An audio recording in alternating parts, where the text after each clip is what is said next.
Tu penses peut-être que ton problème, c'est que tu ne sais pas quoi faire,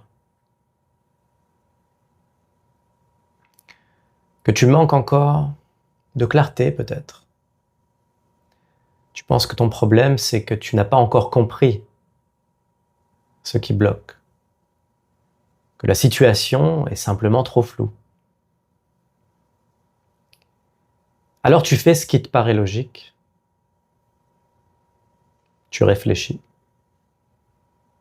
tu analyses, tu cherches encore, tu regardes des vidéos, tu lis des livres, tu écoutes des podcasts, tu discutes avec des proches,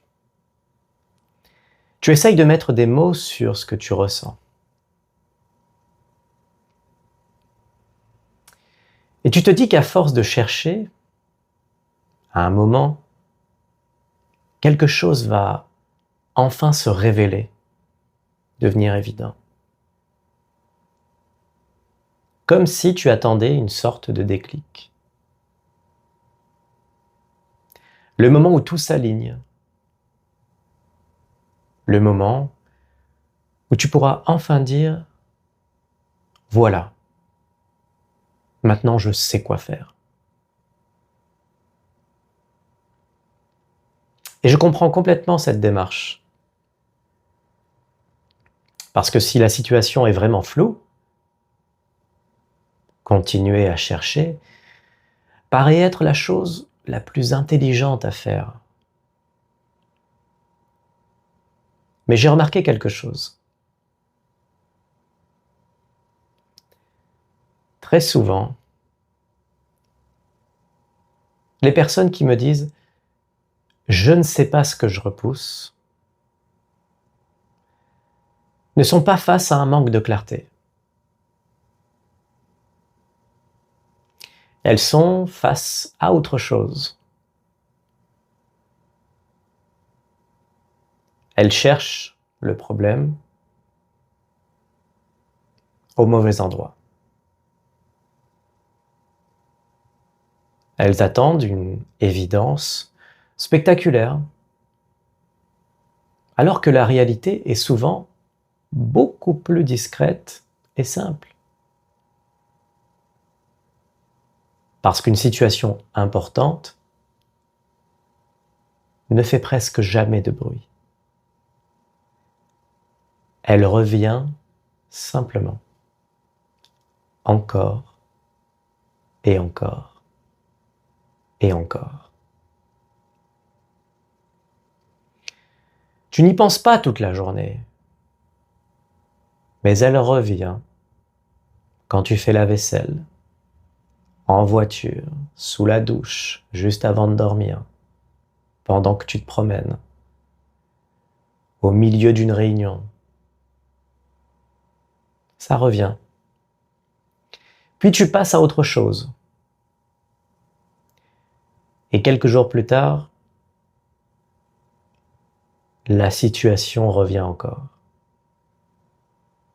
La résistance revient encore. Alors tu te racontes que tu n'as toujours pas trouvé le problème. Alors qu'en réalité,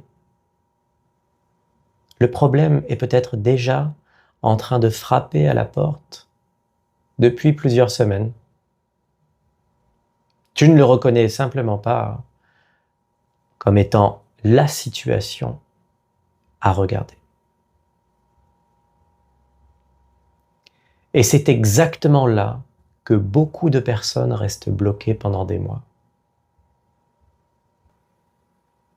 Tu sais ce qui est fascinant?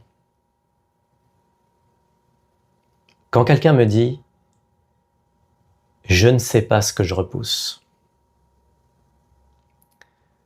je ne le crois presque jamais. Pas parce que je pense qu'il ment, mais parce qu'on imagine souvent qu'une situation importante devrait être spectaculaire.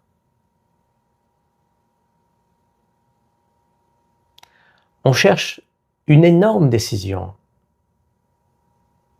une énorme situation.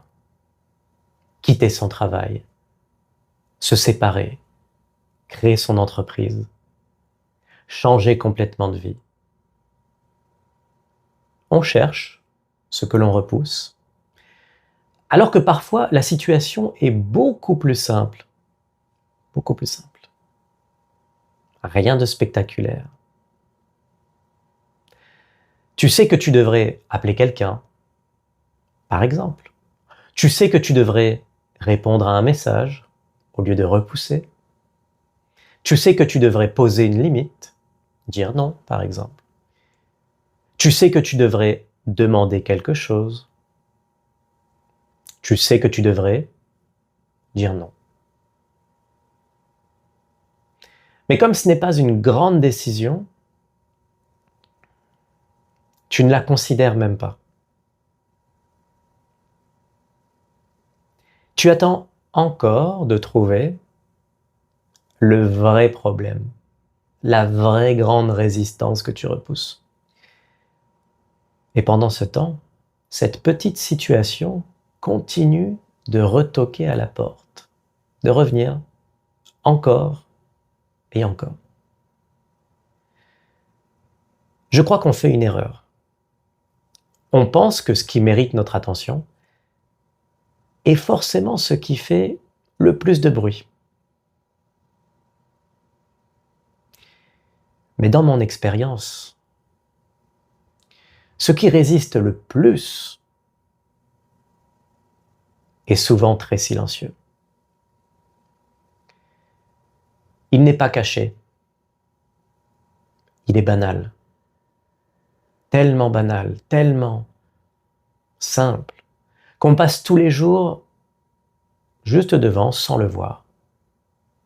On sous-estime cette chose-là. Imagine une pierre dans une chaussure. Au début, tu la sens, puis tu t'y habitues. Tu continues à marcher avec cette pierre, avec cette gêne. Tu adaptes ta démarche. Tu compenses. Et quelques semaines plus tard, tu ne remarques même plus la pierre dans ta chaussure. Tu remarques juste que marcher est devenu frustrant, fatigant. Et je pense que beaucoup de situations fonctionnent exactement comme ça. On ne voit plus la pierre.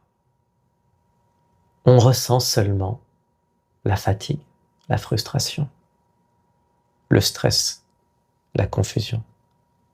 L'impression que quelque chose ne tourne pas rond, que quelque chose cloche. Et comme on ne voit plus la pierre, on cherche une explication beaucoup plus compliquée.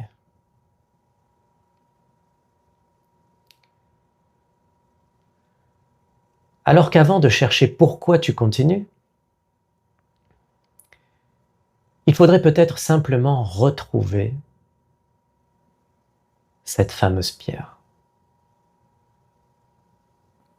J'aimerais te proposer une expérience. Ne cherche pas tout de suite ce que tu repousses.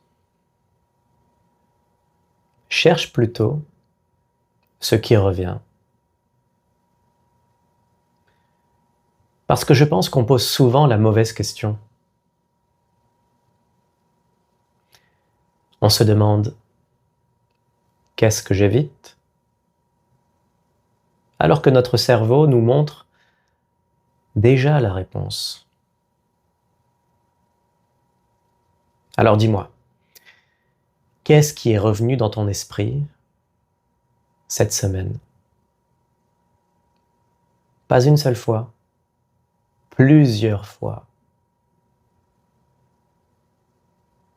Quel sujet revient sous la douche? En voiture? Quand tu fais la vaisselle? Quand tu vas au lit? Quand tu n'es plus occupé? Quel sujet revient? Il y a peut-être cette personne à qui tu penses régulièrement. Il y a peut-être cette conversation qui revient, cette décision. cette idée, ou bien ce projet, cette sensation que ça, il faut vraiment que je m'en occupe. Et pourtant, à chaque fois que ça revient, tu fais autre chose. Tu réponds à des messages, tu regardes des vidéos, tu écoutes de la musique, ou bien tu travailles, tu nettoies, tu ranges des affaires, tu vas faire les courses, tu vas faire ton sport, tu trouves quelque chose de plus urgent. Et c'est là que je trouve ça fascinant. Parce que tu te racontes ensuite, je ne sais toujours pas ce que je repousse,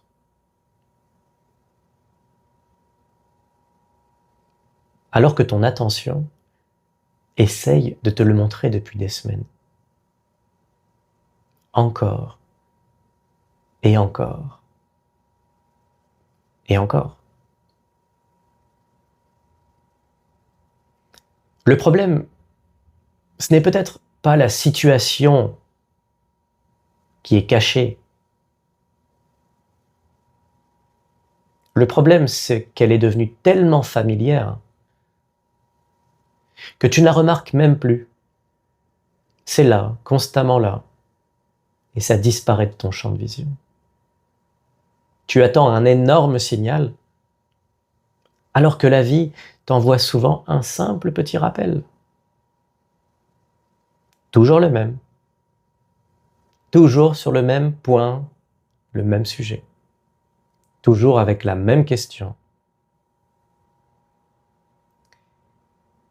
Et si ce sujet revient autant, ce n'est peut-être pas un hasard. C'est peut-être simplement parce qu'il attend encore quelque chose de toi. Il y a une autre raison pour laquelle on ne voit pas ce qu'on repousse.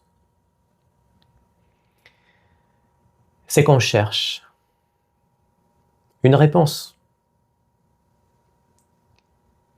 Alors qu'au début, on n'a souvent qu'une impression, une sensation. Tu sens que quelque chose ne va pas. C'est là, c'est perceptible. Tu sens qu'il y a une tension, une agitation. Tu sens qu'il y a un vrai sujet là. Mais tu ne peux pas encore le formuler, le verbaliser. Et comme tu ne peux pas le formuler, tu le rejettes. Tu te dis, ce n'est sûrement pas ça. On a cette drôle de croyance qu'une situation est réelle uniquement quand on est capable de l'expliquer.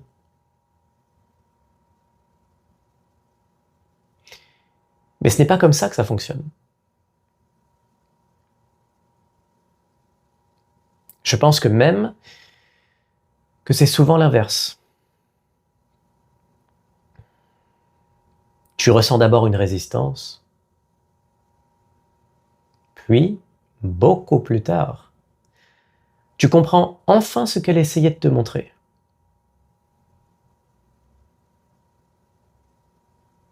Combien de fois tu t'es déjà dit, en fait, je le savais depuis longtemps.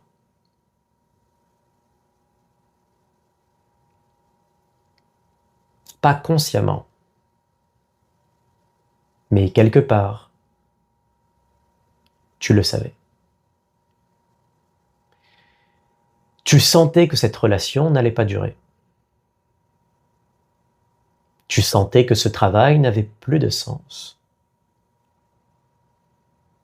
Tu sentais qu'il fallait avoir cette conversation. Tu sentais que tu étais en train de t'éloigner de quelque chose d'important. Mais comme tu ne pouvais pas encore l'expliquer parfaitement,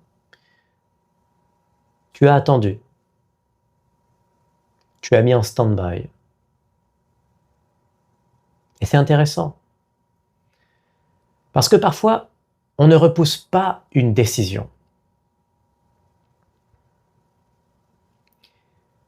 On repousse simplement le fait de faire confiance à ce qu'on voit déjà. On attend de pouvoir tout justifier, tout comprendre, tout sécuriser. Alors que la vie nous demande parfois seulement une chose: rester suffisamment longtemps avec une sensation pour qu'elle finisse par prendre une forme. Pas chercher une nouvelle réponse.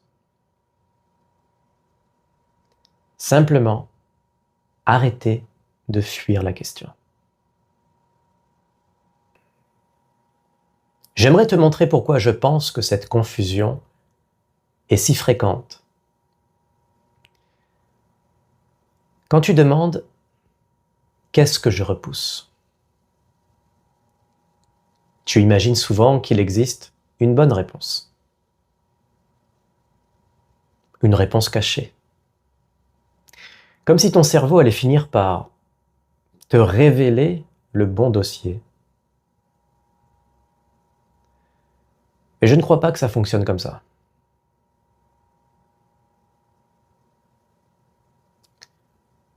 Je crois qu'on découvre beaucoup de situations en commençant à vivre avec les questions, pas en attendant les réponses. Imagine que je te demande « qu'est-ce qui occupe une partie de ton attention en ce moment ?»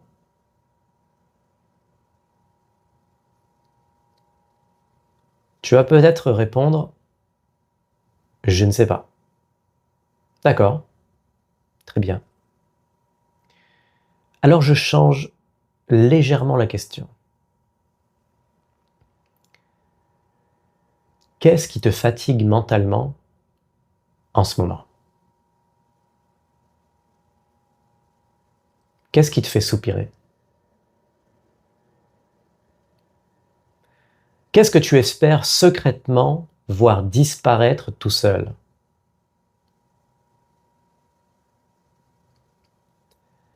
Qu'est-ce que tu repousserais encore demain si personne ne devait te le rappeler?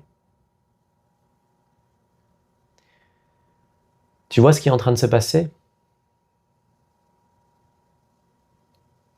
Je ne suis pas en train de chercher une réponse parfaite.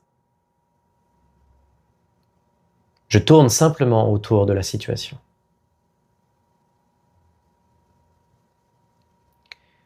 Parce que très souvent, la situation n'apparaît pas d'un seul coup. Elle se dessine progressivement, petit à petit. Une réponse te fait penser à une autre, puis à un souvenir, puis à une expérience, à une personne, puis à une décision. Et soudain, tu t'arrêtes. Tu ne sais pas encore pourquoi. Mais quelque chose vient de bouger. Tu sens que tu viens de toucher un sujet, le sujet. C'est souvent très discret. Il n'y a pas de fanfare, de musique, pas de déclic, pas de révélation spectaculaire. Il y a juste cette petite phrase intérieure qui dit « Ah, ça fait longtemps que je tourne autour de ça. »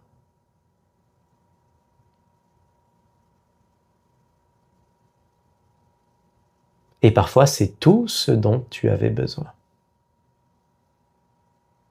Pas d'une nouvelle méthode, pas d'une nouvelle vidéo, pas d'un nouveau podcast.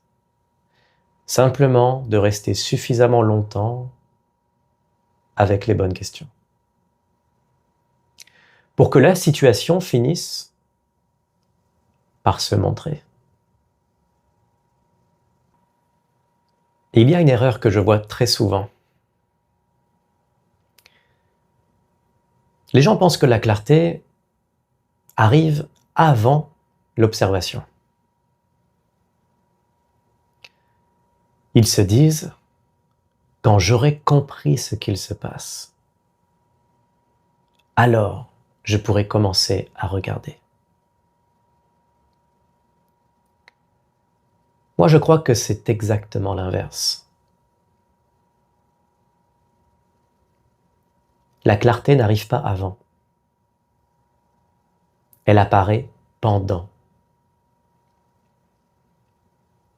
C'est en restant avec une situation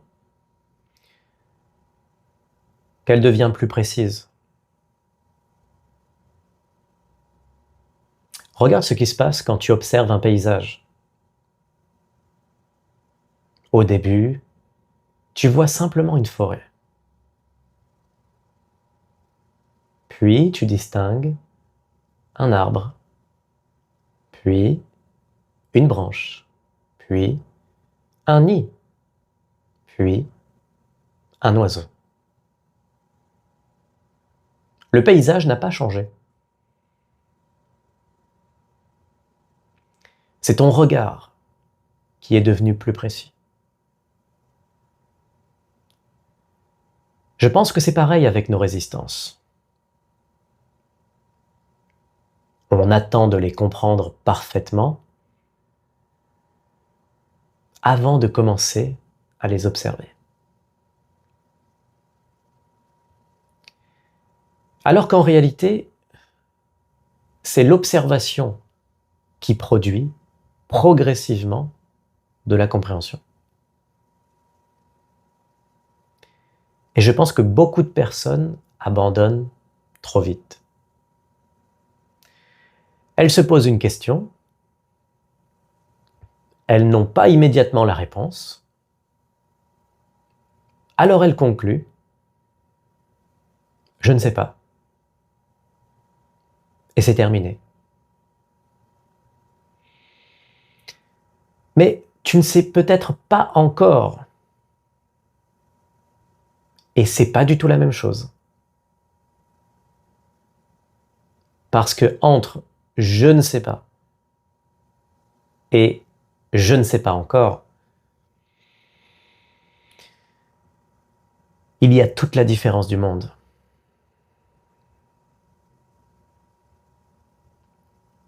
Le premier ferme la porte.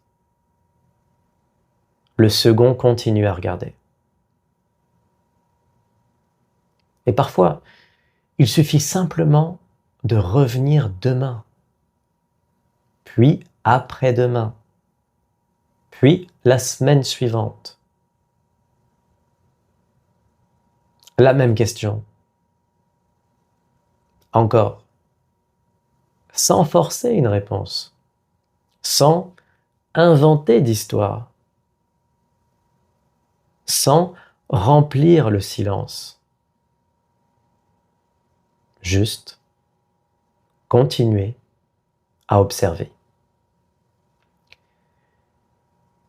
Parce qu'au fond, ce n'est peut-être pas la situation qui manque de clarté.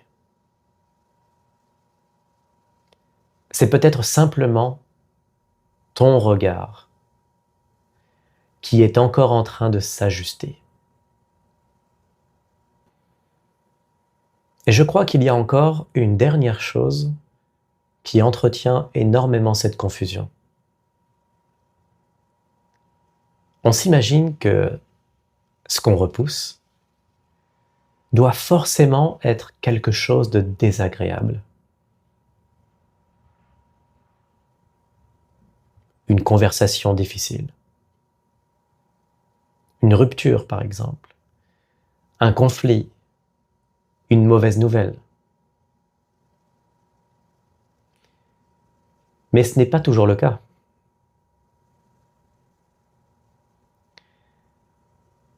Tu peux aussi repousser une opportunité. Tu peux aussi repousser une candidature.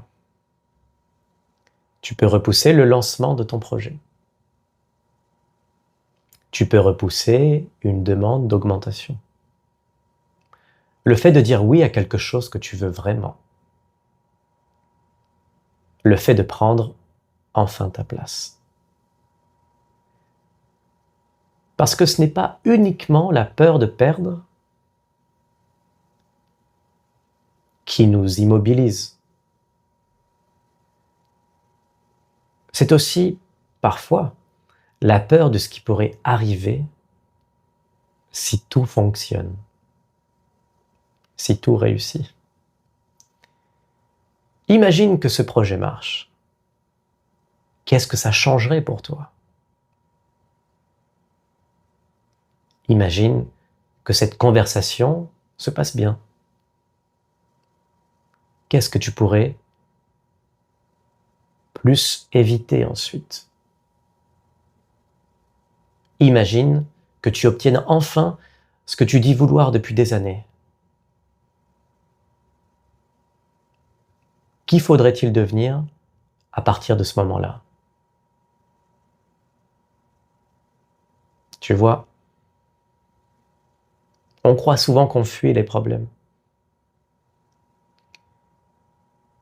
Mais parfois, on fuit aussi les conséquences d'une réussite.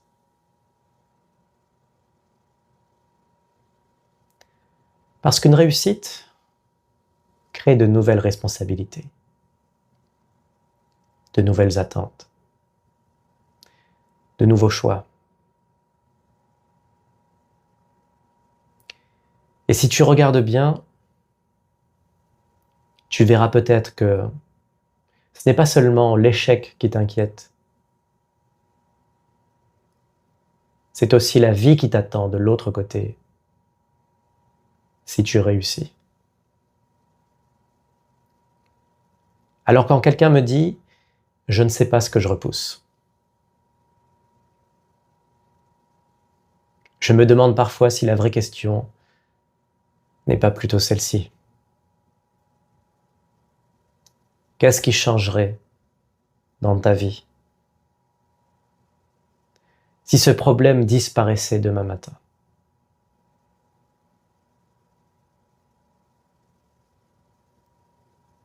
Parce que la réponse cache souvent beaucoup plus de choses que le problème lui-même. Et finalement, je crois que la question n'est peut-être même pas celle-là. Qu'est-ce que tu repousses? La vraie question est peut-être celle-ci. Qu'est-ce que tu refuses encore de considérer comme étant suffisamment important pour être regardé?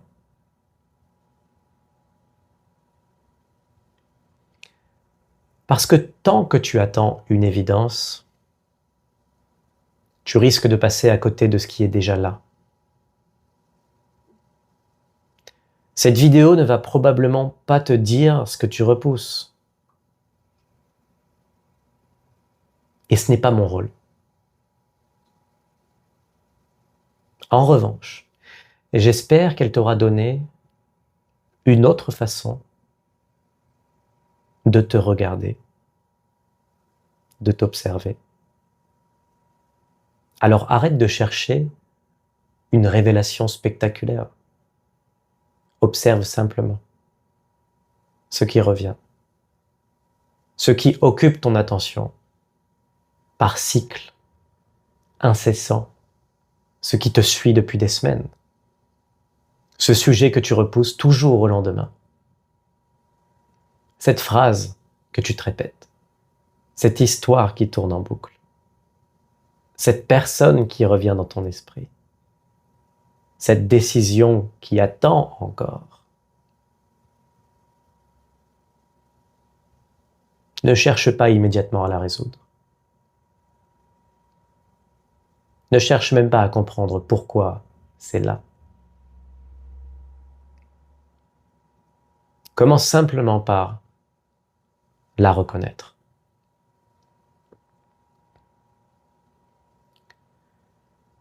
Parce qu'avant de répondre à la question « Pourquoi je continue ?», il faut déjà être capable de répondre honnêtement à la première.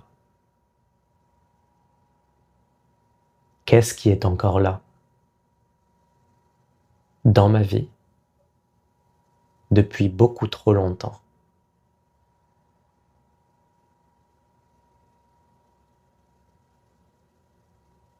Et si tu n'as toujours pas de réponse, ce n'est pas grave. Ne cherche pas plus fort. Observe mieux. Et reviens demain. Puis après-demain. Puis encore. Parce que parfois, la situation ne demande pas davantage d'intelligence. Elle demande simplement qu'on arrête enfin de détourner le regard. Et si un sujet revient encore dans quelques jours, ne te demande pas tout de suite quoi en faire. Commence simplement par admettre qu'il est peut-être temps de le regarder. Tu peux fermer cette vidéo. Tu peux passer à la suivante. Tu peux continuer à réfléchir. Tu peux attendre encore un peu. Ou tu peux commencer à regarder quel est le mécanisme qui continue à maintenir cette situation. J'ai créé un court diagnostic autour des 3 virus qui font que rien ne change. Quelques questions, puis un résultat à la fin. Évitement, justification ou protection d'une image. Peut-être que tu sais déjà dans lequel tu te situes. Ou peut-être pas. Dans les 2 cas, ça vaut probablement le coup de vérifier. Le lien est dans la description.